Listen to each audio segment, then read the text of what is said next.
दोस्तों, good evening. आज हम लोग बात करेंगे ज्योमेट्री के बारे में। तो सबसे पहले प्लेन्स ज्योमेट्री के बारे में बात करेंगे। प्लेन्स ज्योमेट्री या इसको 1D ज्योमेट्री भी बोल सकते हैं आप। तो पहला जो पॉइंट है आपका बेसिक टर्म है वो है पॉइंट। तो पॉइंट किसको बोलते हैं? तो अब point is mark of position, यानी कि मार्क ऑफ क्या होता है? ये पोजीशन होता है। जैसे आप देख सकते हैं ए लिखा हुआ है, बी है। It has no length, breadth and thickness, यानी कि इसके पास ना तो लेंथ होता है, ना तो ब्रेथ होता है और ना तो थिकनेस होता है। यानी कि नॉर्मल लैंग्वेज में बोलें तो ये डायमेंशन लेस होता है। It has no dimension, it means it has no shape और साइज। पॉइंट के कुछ इंपॉर्टेंट नोट्स हैं। तो पॉइंट का सबसे पहला जो इम्पोर्टेंट नोट है वो क्या होता है? तो ये बोल रहा है कि infinite lines can be drawn through a point, यानी कि एक पॉइंट के थ्रू आप इनफाइनाइट लाइन क्या कर सकते हैं? ड्रॉ कर सकते हैं। मान लीजिए ये पॉइंट है आपका, यहाँ से आप इनफाइनाइट लाइन क्या कर सकते हैं? ड्रॉ कर सकते हैं। देख सकते हैं आप। तो पहला क्या है? Infinite lines can be drawn through a point. Second है one and only one line can be drawn through two distinct point, यानी कि दो फिक्स पॉइंट के बीच में केवल और केवल एक ही आप लाइन ड्रॉ कर सकते हैं। जैसे आप यहाँ देख सकते हैं, दो पॉइंट के बीच में केवल और केवल कितना लाइन ड्रॉ हो सकता है? एक लाइन ड्रॉ हो सकता है। तो वहीं बोल रहा है कि one and only one line can be drawn through two distinct point. तीसरा पॉइंट है इसका, three or more than 3 points said to be collinear if a line segment passing through them, otherwise they are called non collinear। इसका मतलब ये है दोस्तों कि अगर कोई भी 3 पॉइंट अगर एक लाइन में हैं, देखिए आप एक लाइन में हैं, तो उसको हम लोग कोलिनियर बोलेंगे। क्या बोलेंगे? कोलिनियर। और अगर तीनों अलग अलग है तो उसको हम लोग नॉन कोलिनियर बोलेंगे। जैसे मान लीजिए यहाँ हो गया, एक यहाँ हो गया, एक यहाँ हो गया, ए बी सी, तो ये हो गया नॉन कॉलिनियर, और ये हो गया आपका कॉलिनियर।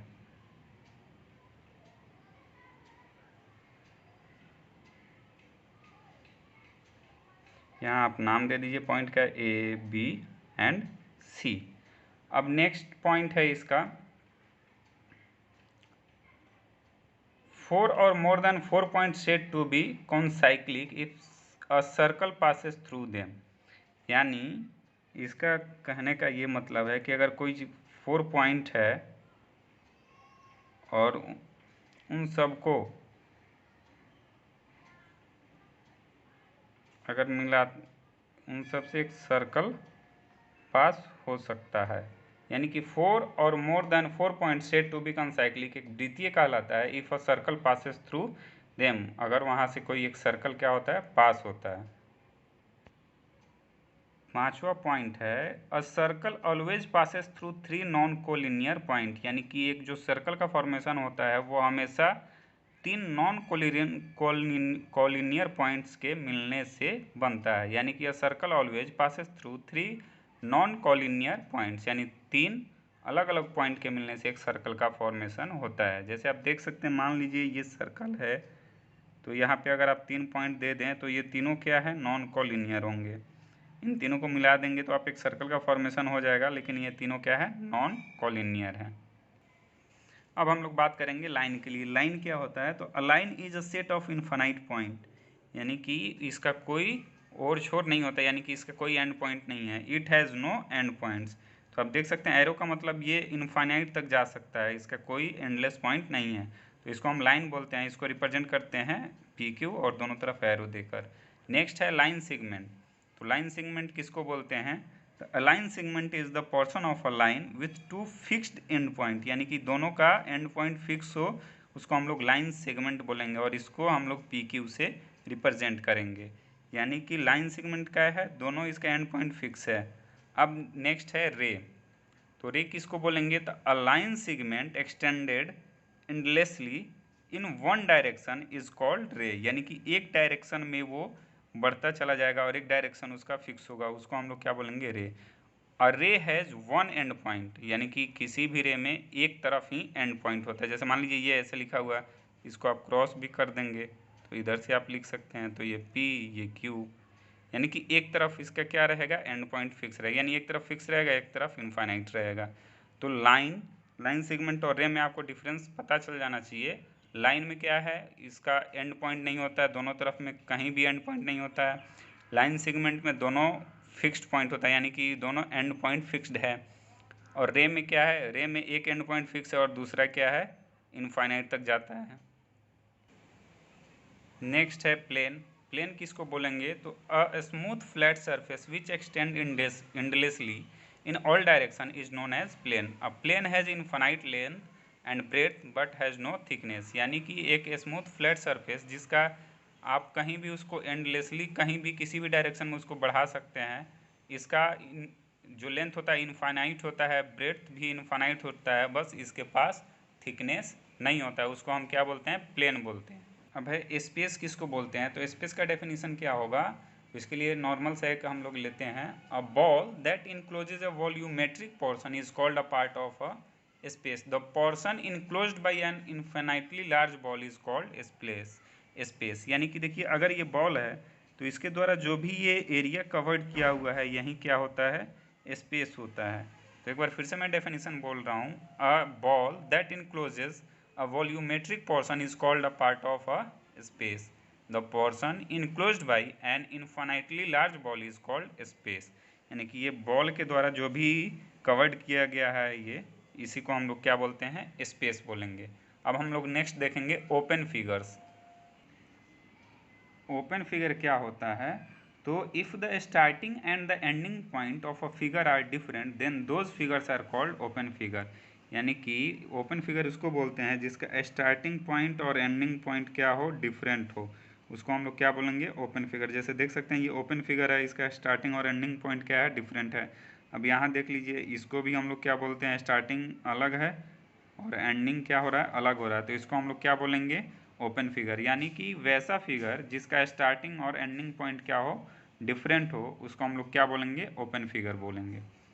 हम देख सकते हैं स्टार्टिंग अलग है, एंडिंग अलग है, इसको हम लोग ओपन फिगर बोलेंगे। अब हम लोग पढ़ेंगे क्लोज्ड फिगर के बारे में। क्लोज्ड फिगर किसको बोलते हैं, तो if the starting and the ending points of a figure are same then that figures are known as closed figures.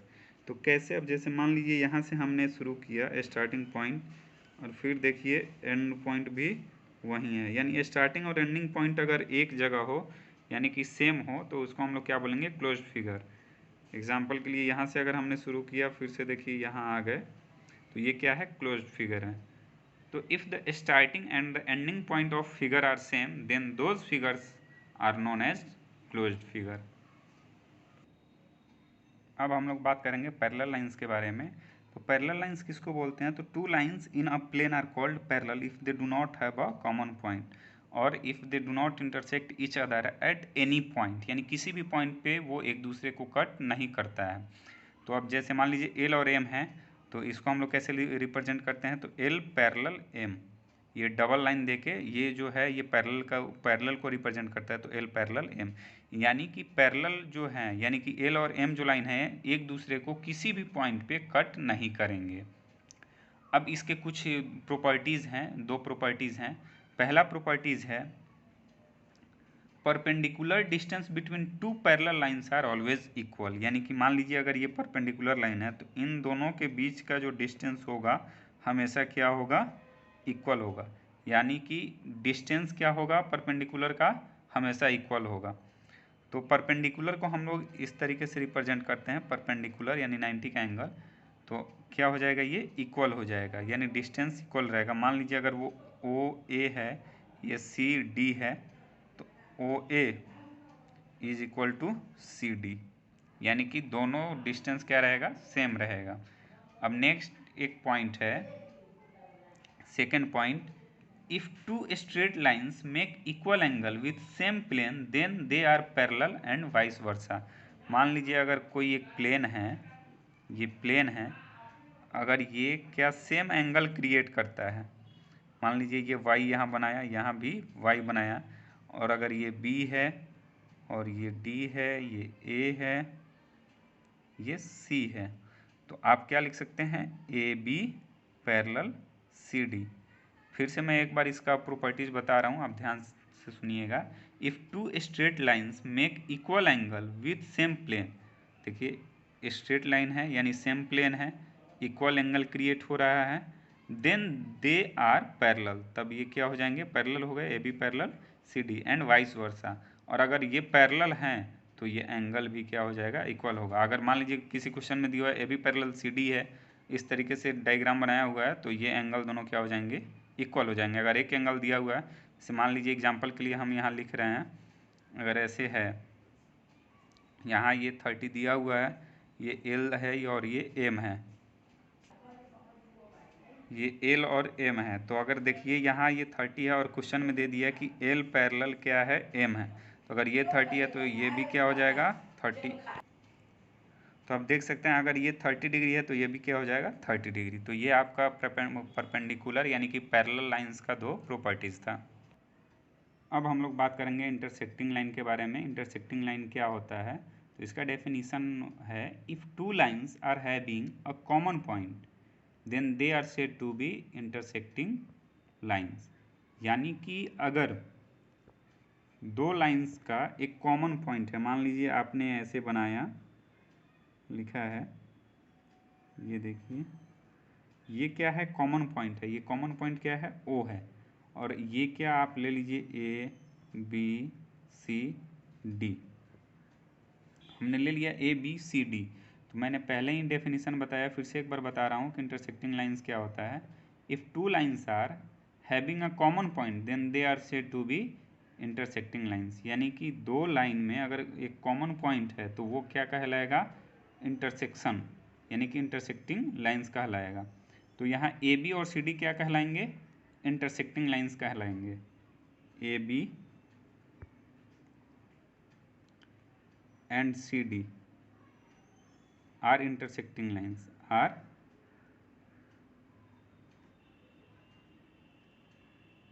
Intersecting lines.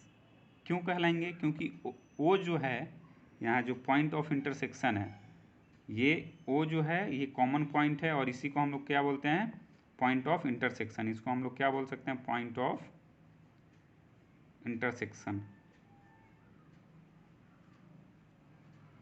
Okay दोस्तों, तो समझ में आया होगा। If two lines are having a common point then they are said to be intersecting lines. तो A B और C D intersecting lines हो गए, और ये कॉमन पॉइंट था, इसको हम लोग ने क्या बोल दिया, पॉइंट ऑफ इंटरसेक्शन। अब हम बात करेंगे कनकरेंट लाइंस के बारे में। तो इसका डेफिनेशन क्या होता है, पहले ये देख लेते हैं। If 3 or more lines are having the same common points, यानी कि 3 और 3 से अधिक लाइंस का अगर एक कॉमन पॉइंट है, then those lines are called concurrent lines. तो एग्जांपल के लिए आप देख सकते हैं कि यहाँ ए डी सी एफ और बी ई तीनों का एक कॉमन पॉइंट है ओ, तो इसको हम लोग बोलेंगे ओ को पॉइंट ऑफ कनकरेंसी, और A D B E and C F ये कनकरेंट लाइंस हो गए। यानी कि डेफिनेशन अपना क्या है कि if three or more lines are having the same common point then those lines are called concurrent lines. यानी कि 3 या 3 से अधिक के लिए लाइन के लिए अगर एक कॉमन पॉइंट है तो उसको हम लोग कनकरेंट लाइंस बोलेंगे, और ये जो ओ है यानी कि जहाँ पे कट हो रहा है उस पॉइंट को हम लोग बोलेंगे पॉइंट ऑफ कनकरेंसी, और जो लाइंस जितने जा रहे हैं उनको हम लोग कनकरेंट लाइंस बोलेंगे। तो यहाँ 3 लाइंस है concurrent lines, A D B E and C F, और ओ जो है पॉइंट ऑफ कनकरेंसी हो गया। इसके बाद में है कॉन्सिडेंट लाइंस।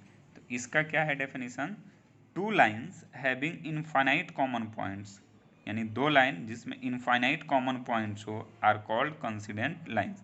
तो आप देख सकते हैं एग्जाम्पल के लिए ये लाइन है, इसमें इनफाइनाइट है, तो इसमें P R and Q S R called coincident lines. यानी कि two lines having infinite common points, दो लाइंस पे क्या है, इनफाइनाइट कॉमन पॉइंट्स हैं, तब उसको हम लोग क्या बोलेंगे, कॉन्सिडेंट लाइंस बोलेंगे।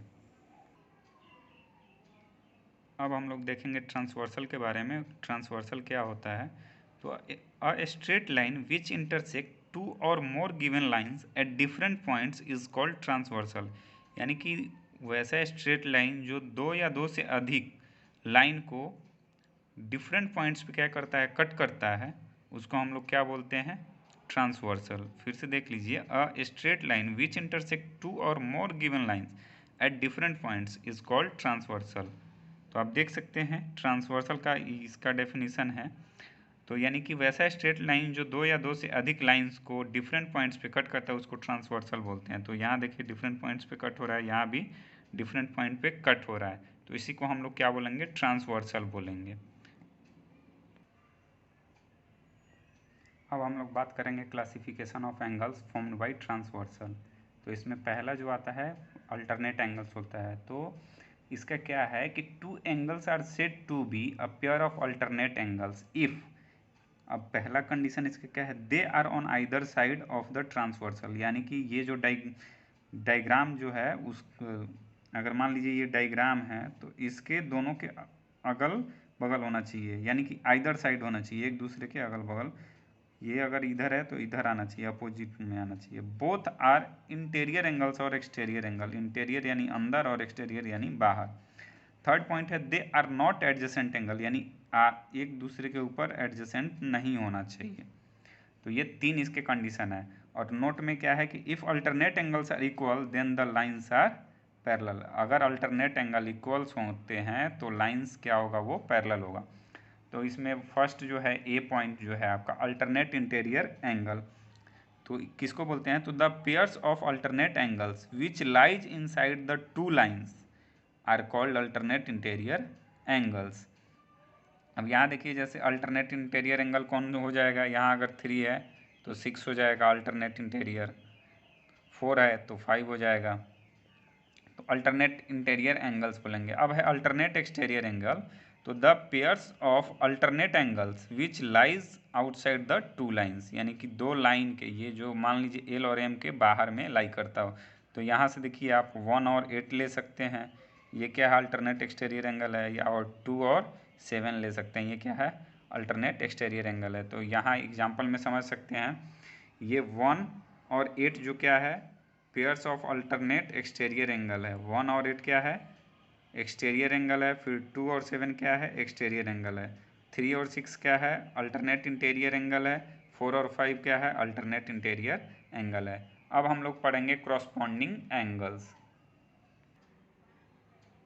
अब हम लोग देखेंगे क्रॉसपॉन्डिंग एंगल के बारे में। क्रॉसपॉन्डिंग एंगल क्या होता है, तो इसके लिए तीन कंडीशन है, तो ये देखते हैं तीन कंडीशन क्या बोल रहा है। सबसे पहले तो क्रॉसपॉन्डिंग एंगल उसको बोलते हैं जैसे two angles are said to be a pair of corresponding angles if, पहला कंडीशन है they are on the same side of the transversal, यानी कि जैसे ये ट्रांसवर्स यानी कटने के बाद एक ही साइड होना चाहिए वो। One is interior angle and the other is exterior, यानी कि एक इंटीरियर और एक एक्सटीरियर हो सकता है। और सी यानी कि तीसरा कंडीशन है they are not adjacent angle, और यहाँ भी एडजेसेंट एंगल नहीं होना चाहिए। तो इसमें क्या है नोट में, if corresponding angles are equal, यानी क्रॉसपॉन्डिंग एंगल अगर इक्वल है then the lines are parallel, यानी कि अगर क्रॉसपॉन्डिंग एंगल इक्वल है तो वो दोनों क्या हो जाएंगे, लाइन पैरेलल हो जाएंगे। जैसे यहाँ 4 और 6 क्या है क्रॉसपॉन्डिंग एंगल है, तो अगर 4 और 6 को हम, अगर ये 4 और 6 क्या हो जाएगा इक्वल हो जाएगा, तो ये लाइन पैरेलल हो जाएगा इसके अकॉर्डिंग, इस स्टेटमेंट के अकॉर्डिंग। अब है पेयर्स ऑफ क्रॉसपॉन्डिंग एंगल्स, तो इसमें है को इंटीरियर और अलायड एंगल्स। तो the pair of angles which are interior and on the same side, यानी कि जो इंटीरियर हो और same side of the transversal, यानी जो कटाव है अपना इंटरसेक्टिंग पॉइंट है उसके एक तरफ हो, इज कॉल्ड अलायड एंगल्स, उसको हम लोग क्या बोलते हैं अलायड एंगल बोलेंगे या को इंटीरियर एंगल बोलेंगे। जैसे यहाँ 4 और 6 क्या हो गया को इंटीरियर एंगल या अलायड एंगल हो गया, 3 और 5 क्या हो गया को इंटीरियर एंगल या अलायड एंगल हो गया। तो इसको हम लोग क्या बोलेंगे को इंटीरियर और अलायड एंगल, यानी कि वैसा पेयर जो इंटीरियर यानी कि अंदर हो और ट्रांसवर्सल के एक साइड हो, सेम साइड हो, उसी को हम लोग क्या बोलेंगे को इंटीरियर एंगल। देखिए 4 और 6 एक साइड है, 3 और 5 एक ही साइड में, तो उसको हम लोग क्या बोलेंगे को इंटीरियर और एलायड एंगल। तो यहाँ 4 और 6 और क्या है आपका को इंटीरियर एंगल है, और 3 और 5 ये दोनों का पेयर किसका है को इंटीरियर एंगल का पेयर है। अब क्या यहाँ क्या बोल रहा है कि को इंटीरियर एंगल्स का दोनों का सम कितना होगा 180 होगा, और लाइन वहाँ पैरेलल होना नेसेसरी है, लाइन पैरेलल होगा तभी को इंटीरियर का सम 180 लेकर हम क्वेश्चन सोल्व करेंगे। प्रॉपर्टीज देखते हैं। तो पहला प्रॉपर्टीज क्या है, if 3 or more parallel lines are intersected by 2 transversals then the ratio of their corresponding intercepts are equal. यानी कि ये एल एम एन जो है ये 3 पैरेलल लाइंस है, अगर ये तीनों पैरेलल हैं तो इनका इंटरसेप्ट क्या होगा, इक्वल होगा। और यहाँ कंडीशन क्या बोल रहा है next, if the lines L parallel M parallel N and P Q are transversal then A B upon B C is equal to D E upon E F, यानी A B upon B C D E upon E F के equal होगा यदि line L parallel M parallel N है। Second है, if intercept are equal then lines are parallel. Intercept का मतलब होता है कि अगर एल और एम पैरेलल है तो डी और ई के बीच का जो डिस्टेंस है उसी को हम लोग इंटरसेप्ट बोलते हैं। तो इफ़ इंटरसेप्ट आर इक्वल यानी कि इन दोनों के बीच का डिस्टेंस अगर इक्वल है then the lines are parallel, तब वो लाइन पैरेलल होगा। If lines are parallel then the intercept need not be equal. अब मान लीजिए एल और एम पैरेलल दिए हुए तो जरूरी नहीं है कि इंटरसेप्ट जो है आपका इक्वल हो। दोस्तों अब इस डायग्राम को देखते हुए नीचे हम लोग कुछ मैंने लिखा है उसको फिलअप करना है। जैसे अब इस डायग्राम के अनुसार एक्सटीरियर एंगल कौन कौन है, तो एक्सटीरियर एंगल देखिए 1, 2, 7 एंड 8। तो अब क्या लिखेंगे, एक्सटीरियर एंगल है 1, 2, 7 एंड 8। अब नेक्स्ट है इंटीरियर एंगल्स कौन कौन से हैं, तो आप देख सकते हैं अंदर वाला कौन है 3, 4, 5 एंड 6। तो क्या लिखेंगे 3, 4, 5 एंड 6। अब 4 पेयर्स ऑफ क्रॉसपॉन्डिंग एंगल, यानी कि पेयर्स ऑफ क्रॉसपॉन्डिंग एंगल कौन कौन से हैं। क्रॉसपॉन्डिंग एंगल का डेफिनेशन अभी बताया था।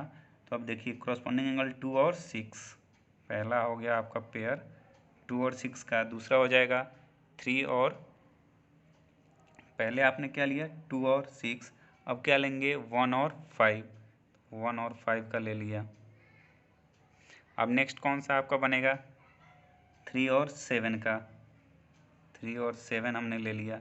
नेक्स्ट क्या बन जाएगा 4 और 8 का, तो आप क्या लिखेंगे एंड 4 और 8। ये आपके क्या है क्रॉसपॉन्डिंग एंगल्स हैं। क्रॉसपॉन्डिंग एंगल्स का मतलब अभी बताया था कि दोनों क्या हो, या तो इंटीरियर या तो एक्सटीरियर हो सकता है, लेकिन क्या होना चाहिए एडजेसेंट एंगल नहीं होना चाहिए। तो 2 और 6 हो रहा है 3, 7, 1, 5, 4, 8, ये क्रॉसपॉन्डिंग एंगल्स है। अब अल्टरनेट इंटीरियर एंगल कौन कौन से हैं, तो अल्टरनेट इंटीरियर एंगल का क्या होगा देखिए 3 और 5 क्या अल्टरनेटिंग इंटीरियर एंगल के पेयर हैं, तो 3 एंड 5। अब नेक्स्ट क्या हो जाएगा 4 और 6, 4 और 6, ये क्या हो गया अल्टरनेट इंटीरियर एंगल हो गया। अब है 2 pairs of alternate exterior angle. तो अल्टरनेट एक्सटीरियर एंगल का क्या है 2 और 8 लिख सकते हैं आप, तो यहाँ लिख लीजिए 2 और 8। एंड अब क्या लिख सकते हैं 1 और 7, तो 1 एंड 7, ये अल्टरनेट एक्सटीरियर एंगल हो गया। अब नेक्स्ट देखिए प्रॉपर्टीज़ का है ये। तो पहला क्या बोलता है कि pairs of corresponding angles are equal, यानी कि जो पेयर्स हैं क्रॉसपॉन्डिंग एंगल के वो सारे क्या होंगे इक्वल होंगे। तो अभी हमने बताया था क्रॉसपॉन्डिंग एंगल कौन कौन सा है, देखिए ऊपर क्रॉसपॉन्डिंग एंगल 2, 6 ये सब है। तो अब क्या लिख सकते हैं पेयर ऑफ क्रॉसपॉन्डिंग एंगल, यानी angle 1 is equal to angle 5 हो जाएगा, angle 2 is equal to angle 6 हो जाएगा। अब नेक्स्ट क्या लिखेंगे, आप देखिए 3 है तो angle 3 is equal to angle 7 हो जाएगा। And angle 4 is equal to कितना हो जाएगा 8, angle 4 is equal to angle 8, 4 is equal to 8, यानी कि क्रॉसपॉन्डिंग एंगल क्या होंगे इक्वल होंगे। नेक्स्ट है पेयर ऑफ अल्टरनेट इंटीरियर और एक्सटीरियर एंगल आर इक्वल। तो अल्टरनेट एक्सटीरियर इंटीरियर वाला पहले लेते हैं, तो इंटीरियर 3 और 5, तो क्या लिखेंगे angle 3 is equal to angle 5 है। अब दूसरा क्या है angle 4 is equal to angle 6। Next क्या है angle 2 is equal to angle 8, यानी 2 is equal to 8 and angle 1 is equal to angle 7। तो उम्मीद करता हूँ दोस्तों यहाँ तक समझ में आया होगा। दोस्तों अब ये नेक्स्ट प्रॉपर्टीज है, सम ऑफ इंटीरियर एंगल्स और exterior angles on the same side of the transversal is equal to 180। तो एंगल 3 और angle 6 is equal to 180, angle 4 and angle 5 is equal to 180, angle 2 plus angle 7 is equal to 180, angle 1 plus angle 8 is equal to 180। यानी कि same side of transversal होगा तो उन दोनों का सम कितना होगा 180। जैसे 3 6 2 7 1 8 4 और 5, यानी 1 plus angle 8 is equal to 180, यानी कि सेम साइड ऑफ ट्रांसवर्सल पे। नेक्स्ट है कि bisector of interior angles intersect at 90, यानी बाइसेक्टर जो होगा इंटीरियर एंगल का वो कितने पे कट करेगा, इंटरसेक्ट करेगा 90 पे। तो उम्मीद करता हूँ दोस्तों ये टॉपिक आपको समझ में आया होगा। अगर आप लोगों को अच्छा लगे तो इसे ज़्यादा से ज़्यादा शेयर और फॉरवर्ड करें और सब्सक्राइब करें। Thank you.